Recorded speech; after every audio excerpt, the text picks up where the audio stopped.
네, 오늘은 2월 23일 수요일입니다. 본문은 시편 76편 1절에서 12절이고요. 제목은 두려움의 대상이 바뀌어야 합니다. 입니다. 하나님은 유다에 알려지셨으며 그의 이름이 이스라엘의 크시도다. 그의 장막은 살렘에 있으며 그의 처소는 시온에 있도다. 거기에서 그가 화살과 방패와 칼과 전쟁을 없이 하셨도다. 셀라. 주는 약탈한 산에서 영화로우시며 존귀하시도다. 마음이 강한 자도 가진 것을 빼앗기고 잠에 빠질 것이며 장사들도 모두 그들에게 도움을 줄 손을 만날 수 없도다. 야곱의 하나님이여, 주께서 꾸짖으심에 병고와 말이 다 깊이 잠들었나이다. 주께서는 경외받으리시니 주께서 한번 노하실 때에 누가 주의 목전에 서리이까. 주께서 하늘에서 판결을 선포하심에 땅이 두려워 잠잠하였나니 곧 하나님이 땅의 모든 온유한 자를 구원하시려고 심판하러 일어나신 때에로다. 셀라. 진실로 사람의 노여움은 주를 찬송하게 될 것이요 그 남은 노여움은 주께서 금하시리이다. 너희는 여호와 너희 하나님께 서원하고 갚으라. 사방에 있는 모든 사람도 마땅히 경외할 이에게 예물을 드릴지로다. 그가 고관들의 길을 꺾으시리니 그는 세상의 왕들에게 두려움이시로다. 아멘. 네, 오늘 본문을 통해서 또 우리에게 말씀하시는 주의 음성 듣기를 소망합니다. 오늘은 이제 76편 이제 보게 되겠습니다. 오늘 시편 76편에 보니까 이제 찬양을 하는 것으로 시작합니다. 1절과 2절이 이제 그 의미가 같은데요. 1절 보면 하나님은 유다에 알려지셨으며 그의 이름이 이스라엘의 크시도다, 이렇게 고백하고 있습니다. 여기 유다나 이스라엘은 이제 같은 말이죠. 유다, 이스라엘. 이제 물론 이제 이스라엘 역사 속에 보면 남유다가 있고 북이스라엘이 있는데 그냥 여기서는 남과 북을 나누어서 불렀다는 호칭하는 그런 것이 아니라 그냥 하나님의 백성을 가리켜서 유다, 이스라엘 이렇게 두 번 나누어서 반복해서 부르는 것뿐입니다. 같은 의미예요. 그래서 하나님은 유다에 알려지셨으며 그의 이름이 이스라엘의 크시도다, 이 말은 하나님의 백성들이 하나님을 깊이 여호와의 선하심을 맛보아 알고 또 그분의 그 영광을, 그분의 존귀하심을, 그분의 위대하심을 이제 노래하고 그리고 영광을 올려드리고 있음을 지금 고백하고 있는 것이죠. 이제 여기 알려지셨다라고 했을 때는 이제 머리로만, 정보로만 알고 있다는 그런 뜻이 아니고 체험하고 경험하고 맛본다는 의미가 있습니다. 그래서 하나님의 그 크심과 그 영광, 그 위대하심을 이제 하나님의 백성들이 맛보아 안다는 것이에요. 그러면서 지금 이제 하나님의 그 크심을, 위대하심을 지금 이제 찬양하는 것입니다. 여기 이제 그의 이름이 할 때 그 하나님의 그 존재, 그 하나님의 베푸신 역사, 이것이 다 포괄된 의미죠. 그래서 하나님의 그 놀라운 그 영광스러운 그 존재, 그리고 그분의 베푸신 구원의 역사, 창조의 역사, 구원의 역사, 이런 것들이 정말 너무나 위대하시다는 거죠. 그의 장막은 살렘에 있으며 2절에 그의 처소는 시온에 있도다. 이제 장막, 처소 같은 말을 이렇게 반복한 건데 여기 살렘에 있다, 이 말은 예루살렘을 이제 호칭하죠. 예루살렘, 이 살렘이라는 단어의 의미는 이제 평화라는 뜻이고요. 하나님의 성막, 하나님의 장막, 하나님의 처소는 살렘에 있고 그의 처소는 시온에 있도다. 시온에 있도다, 살렘에 있으며 같은 말을 지금 반복해서 이야기하고 있는 것입니다. 그래서 2절이 결국 하고자 하는 말씀의 의미는 하나님께서 우리 가운데 임재하여 계신다라는 그 말을 하고 싶은 거예요. 하나님께서 우리 가운데 찾아와 주셨고 임재하셔서 우리를 통치하시고 다스리고 계신다.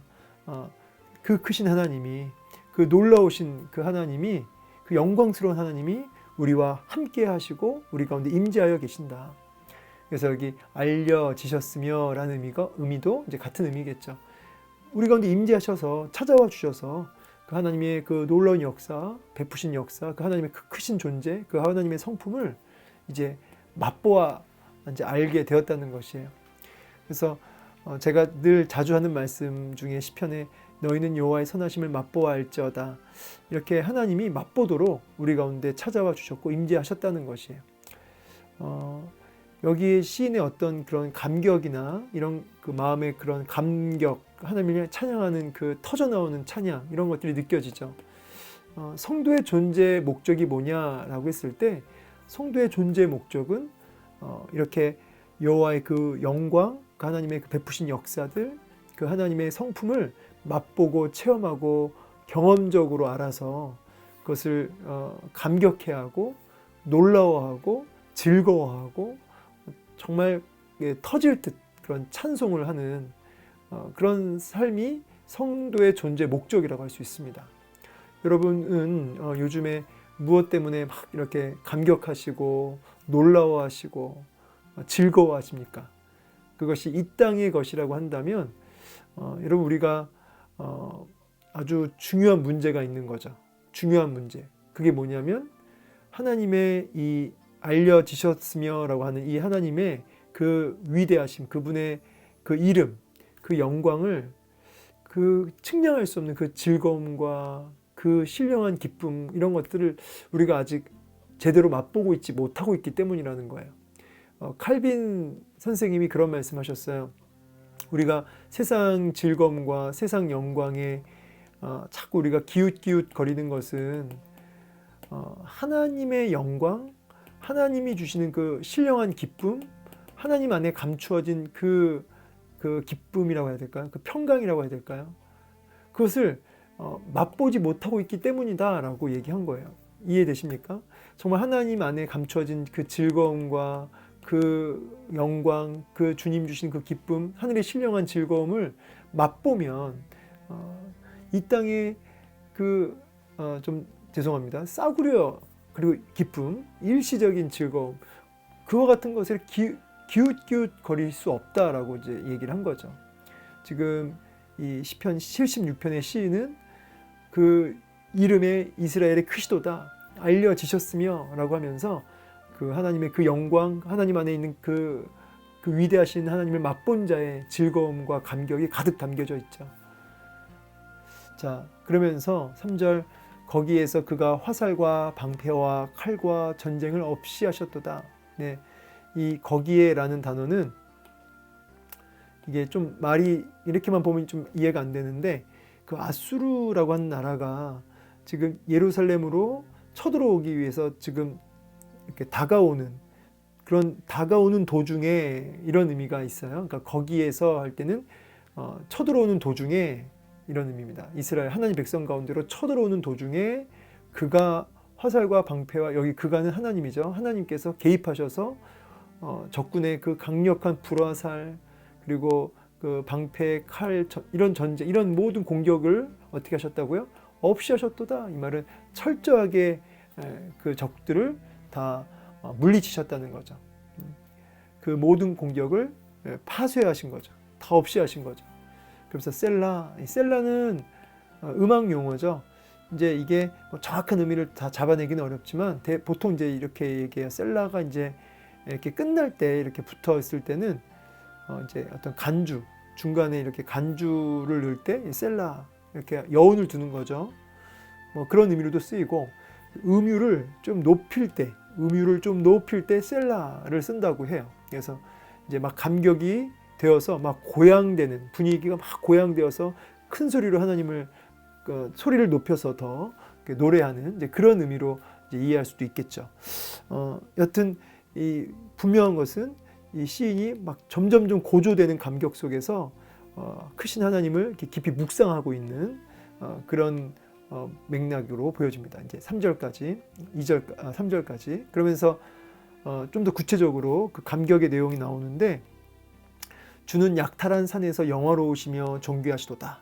이 약탈한 산, 그러니까 이 의미가 여기도 조금 이제 해석이 좀 다르지만 번역본마다 좀 달라요. 근데 어쨌든 약탈한 산이라고 하면은 이제 아수르 군대가 굉장히 강대국이거든요. 그러니까 많은 나라에서 약탈한 그 물건들이, 그 재물들이 산처럼 쌓여 있는 거죠. 근데 약탈한 산에서 영화로우시며 존귀하셨다. 이 말은 그 아수르 군대가 약탈하여 모은 그런 것과 비교 안 될 정도로 우리 하나님은 영화로우시고 존귀하시도다. 그래서 그 어떤 것보다 존귀하시도다. 이렇게 아수르와 비교할 수 없는 어떤 하나님의 영광, 존귀함 이제 이런 걸 드러내고 있다 이렇게도 해석이 돼요. 근데 이제 어떤 이제 해석본은 보니까 약탈하는 산들보다 영화로우시다 이렇게도 되어 있어요. 그러니까 의미는 분명히 이제 한 가지죠. 뭐 이런 해석이든 저런 해석이든 분명한 의미는 하나님이 이 땅의 그 어떠한 재물보다 이 땅의 그 어떠한 그 존귀한 보석들보다 하나님이 훨씬 더 영화로우시고 비교할 수 없을 만큼 존귀하시도다라는 그 말을 하고 싶은 거예요. 예. 자, 그러면서 5절에 마음이 강한 자도 가진 것을 빼앗기고, 이 마음이 강한 자 이 말은 이제 이 교만한 자들을 가리킨다고 하네요. 이 마음이 강하다 하니까 뭐 단어적으로는 굉장히 좋은 의미로 보이지만 강팍한 마음 있죠. 강팍한 마음, 교만한 마음을 가진 자. 근데 그것을 빼앗겠다는 거죠. 그들의 어떤 교만도 꺾여지는 거죠. 빼앗기고 잠에 빠질 것이며 이 말은 이제 이 잠은 이제 죽음을 뜻하는데 철저하게 죽어지고 장사들도 이 말은 이제 힘이 센 사람들 가리켜요. 그러니까 강한 용사들도 어떻게 돼요? 여기 보면은 모두 그들에게 도움을 줄 손을 만날 수 없도다. 이게 말이 좀 어렵게 느껴지실 텐데 직역하면 그들이 그들의 손을 찾지 못한다 이런 뜻이에요. 이 말이 직역해도 좀 어렵죠. 이 말은 그러니까 무기력해지는 거예요. 자기들이 워낙 힘이 좋은 장사들인데 자신들의 손을 찾지 못한다 이 말은 손에 힘이 안 들어가는 상태를 의미하거든요. 그러니까 뭐 남들에게 이렇게 도움을 받는다의 의미보다는 힘을 제대로 쓸 수 없는 상태. 예. 힘을 제대로 쓸 수 없어서 어떻게 돼요? 무기력함 속에 철저하게 이렇게 죽는, 심판받는 이런 의미를 보여주고 계십니다. 그러니까 세상의 그 어떠한 그 강한 손, 강한 힘, 또 능력, 권세 그 모든 것들이 하나님 앞에 아무것도 아닌 게 된 것이죠. 너무나 무기력해지는 것이죠. 그러면서 6절에 야곱의 하나님이여 주께서 꾸짖으심에 병거와 말이 다 깊이 잠들었나이다. 여기 병거와 말, 이 말은 이제 어떤 군사력을 가리킬 때 병거, 말 이렇게 얘기하거든요. 그 어떤 강력한 그 군대도 하나님의 그 꾸짖음, 그 하나님의 그 진노 앞에 다 죽는다는 거예요. 다 잠들어 버리는 거죠. 주께서는 경외 받을 이시니 그러면서 이제 주어지는 결론이 뭐예요? 주님만을 두려워하라는 거죠. 두려움의 대상이 병거와 말이 아니고 두려움의 대상이 장사들이나 어떤 마음이 강한 자들이 아니라 우리가 두려워할 것은 아수르 군대가 아니라 누구라는 거예요? 그 모든 것들을 꾸짖으시며 철저하게 멸하실 수 있는 그 하나님, 그 하나님을 너희가 두려워해야 된다. 두려움의 대상은 하나님뿐이다. 그러니까 여러분, 우리가 두려움의 대상이 누군지를 봐야 돼요. 여러분이 이렇게 두려움의 대상, 그러니까 두려움의 대상을 향해서 우리는 사실 눈치를 보게 돼 있어요. 그러니까 이 땅의 사람이든 어떤 권력이든 어떤 문제든 걱정거리든 그런 것들을 두려워하게 되면 그것의 종이 되고 그것의 눈치를 보죠. 그러나 하나님을 두려워하게 되면 두려움의 대상이 바뀌어서 진짜 모든 것을 다 쥐고 계시는 그 하나님을 두려워하게 되면 이제 그와 같은 모든 것들에서 자유로워지는 거죠. 하나님의 눈치를 본다. 이게 어떻게 들리실지 모르겠지만 하나님께 늘 집중되어진 삶을 살게 돼요. 그러면서 하나님이 주시는 담대함이 올라오는 거죠. 자, 주께서는 경외 받을 이시니 마땅히 우리가 두려워야 할 대상이시니 주께서 한 번 노하실 때 누가 주의 목전에 서리이까. 이게 이제 횟수를 의미하는 게 아니고 그러니까 주님이 이렇게 분노하시게 되면 아무도 주님 앞에 설 수 없다. 이런 의미를 가지고 있어요. 주님이 이렇게 그 잠깐 한번 노하셔도 그 누구도 그 앞에 설 수 없다는 거죠. 저항할 수 없다 이렇게 했는데 하나님의 그 분노와 진노와 그 책망 앞에 그 누구도 설 수 없는 거죠. 그러니까 어떻게 돼요? 주님만을 경외의 대상으로 삼아야 된다는 거죠. 주께서 하늘에서 판결을 선포하심에 하늘에서 판결을 선포한다 이 말은 어떤 전능성을 의미해요. 초월성. 그 하나님이 그 온 우주 만물을 창조하신 그 창조주께서 판결하실 때는 아주 뭐 공의로운 판결이죠. 아주 흠없는 공의로운 판결, 분명한 아주 어떤 애누리 없는 아주 분명한 판결이 이루어지는 거죠. 그러니까 어떻게 돼요? 이 땅의 모든 그 권세자들이 힘 있는 자들이 교만한 자들이 다 두려워서 잠잠하다 이 말은 뭐 아무 말을 할 수 없는 거죠. 누가 주의 목전에 서리이까 같은 말이에요. 그러면서 곧 하나님이 땅의 모든 온유한 자를 구원하시려고 하면서 이 온유한 자가 갑자기 불쑥 튀어나와요. 예. 하나님이 심판 중에 누구를 구원하시냐면 온유한 자를 구원하신대요.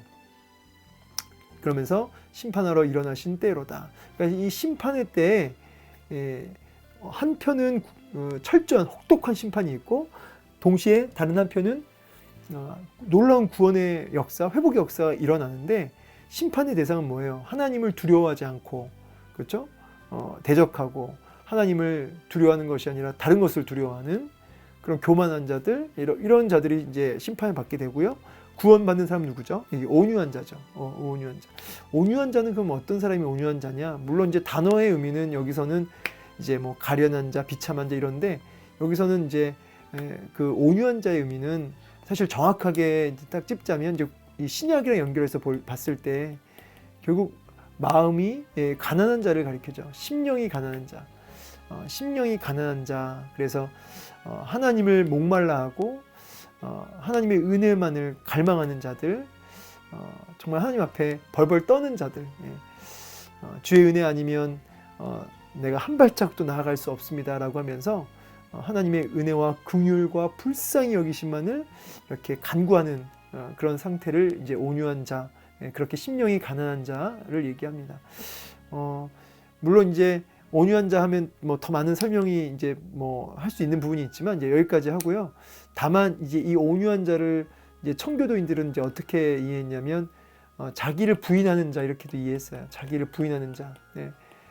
이 자기 부인, 그러니까 자기에는 소망이 없고 나는 소망이 없고 오직 하나님의 은혜뿐입니다라고 하면서 그렇게 철저하게 자기를 부인했던 거죠. 자기를 절망하고 하나님께만 모든 소망을 두고 나아가는 상태. 그 사실 연결된 단어죠. 심령이 가난한 자, 다 연결되죠. 온유한 자. 자, 그러면서 진실로 사람의 노여움은 주를 찬송하게 될 것이요 그 남은 노여움은 주께서 금하시리이다. 오늘 말씀 좀 어렵게 느껴지실 것 같아요. 이게 단어가 문장 자체가 딱 안 들어오죠. 진실로 사람의 노여움은 주를 찬송하게 할 것이요 이 말은 그 사람들의 분노 있죠. 사람들의 분노, 막 그 교만함, 하나님을 대적하는 그런 것들, 떠드는 소리들, 그런 사람의 그 분노들은 주를 찬송하게 될 것이요 이 말은 결국은 하나님 앞에 철저하게 심판받아서 다 뭐가 돼요? 야, 하나님 살아계시는구나. 이렇게 하면서 하나님을 찬송하게 될 뿐이라는 거죠. 그러니까 이 권세자들 막 큰 소리 치고 말이죠. 막 분노하고 막 그렇죠. 그런 모든 그 악한 것들은 하나님을 찬송하게 하는 그 어떤 재료들밖에 안 된다는 거죠. 결국은. 왜냐하면 하나님 심판하실 거니까 공의롭게. 그 남은 노여움, 그래서 계속되는 어떤 그 분노들, 인간들의 그 노여움들이 있을지라도 결국 주께서 금하시리다 이 말은 이제 묶어버린다는 뜻이거든요. 주께서 그것들을 다 철저하게 묶어서 그렇게 못하게 만들어 버리실 거라는 거죠. 계속되는 그 인간들의 그 분노들은요. 그러면서 이제 11절 너희는 여호와 너희 하나님께 서원하고 갚으라. 그러면서 너희 온유한 자들아, 하나님 백성들아, 너희는 마땅히 하나님께 약속하고 결단하고 하나님께 기도했던 것들 갚으라 이 말은 이제 이 말은 이제 너희가 신실하신 그 하나님 앞에 약속했던 것들을 이행하라는 거죠. 순종하라는 거죠. 사방에 있는 모든 사람도 마땅히 경외할 이에게 열방에 있는 모든 자들도 그 하나님만을 두려워하면서 예물을 드릴지로다 이제 그분께 헌신하라는 거예요. 그분께 예배하며 그분께 헌신해라. 갚으라, 헌신해라. 자, 그러면서 그가 고관들의 길을 꺾으시리니 이 기는 이제 마음을 뜻하는데 그 교만한 자들의 그 마음을 꺾어버리시고 세상의 왕들에게 두려움이시로다. 그래서 권세자들, 자기가 힘이 있다고 생각하는 그 모든 것들에게 이제 두려움, 진정한 두려움이 되신다는 거죠. 오늘 말씀이 이제 우리에게 주시는 결론은 이제 뭐 여러 가지 메시지가 있겠지만 오늘 온유한 자가 되라고 우리에게 말씀하고 계시죠. 그리고 두려움의 대상이 바뀌어야 된다. 그래서 두려움의 대상이 바뀌고 너는 하나님만을 경외하는 온유한 자가 되라 라고 말씀하세요. 이렇게 되려면 어떻게 돼요? 그의 이름이 이스라엘의 크리스도다. 하나님이 얼마나 놀라우신지, 그분의 위대하심, 그분의 크심, 이 그 크신 하나님을 우리가 먼저 깊이 맛보고 경험하고 그 즐거움 안에 우리가 거하여야겠죠. 그것을 누려야겠죠. 맛봐야겠죠. 그래서 세상 그 헛된 것들에 기웃거리지 말고 하나님만을 두려움의 대상으로 삼고 이렇게 온유한 자의 삶을 살아가기를 진심으로 축원합니다. 오늘 본문에서 하나님의 진노, 하나님의 진노도 우리가 잊지 마셔야 돼요. 하나님의 진노 앞에 그 누구도 설 수 없어요. 그래서 하나님의 진노가 얼마나 무서운지 우리는 상상할 수 없습니다. 사실은. 근데 하나님의 진노하면 반드시 빠지지 않고 나오는 단어가 뭐냐면 예수 그리스도예요. 왜냐하면 우리가 하나님 앞에 받아야 할 이 진노가 있거든요. 하나님의 진노 앞에 여러분 죽는 정도가 아니고요. 영원한 지옥불이에요. 하나님의 무시무시한 진노 앞에 빠져나갈 수 있는 인생은 단 한 명도 없습니다. 그런데 하나님의 진노의 잔을 우리가 받아야 할 이 진노의 잔을 누가 대신 받으신 거죠? 예수님이 대신 받으신 거죠. 예수님이 그 진노의 잔을 다 내가 받아야 할 진노를 예수님, 죄 없으신 예수님이 다 그 진노를 다 받아내신 거죠. 그리고 하나님의 진노를 예수님이 다 드시고 우리는 예수 그리스도 안에서 그 진노를 이제 다 이제 사함 받은 이제 용서받은 자의 사람으로서 이제 하나님의 궁율과 예수 그리스도께 향하신 하나님의 궁율, 예수 그리스도께 향하신 하나님의 그 은총이 우리에게 전가가 되는 거죠. 그러니까 우리의 죄는 예수님께 전가되고 예수님의 의는 우리에게 전가되어서 하나님의 진노가 예수님께 다 쏟아부어지고 예수님께 가야 할 그 하나님의 모든 긍휼과 그 은혜가 우리에게 주어지는 거죠. 그런 은혜를 입었어요. 그럼 우리가 마땅히 그 하나님을 즐거워하고 기뻐하고 그 예수 그리스도로 인하여 감격하고 그렇게 온유한 자로 하나님만을 마땅히 두려워하며 살아가야 되는 줄로 믿습니다. 오늘 한날 그렇게 하나님만을 더 의식하고 두려워하며 경외하며 살아가실 수 있는 저 여러분 되기를 주의 이름으로 축원합니다. 감사합니다.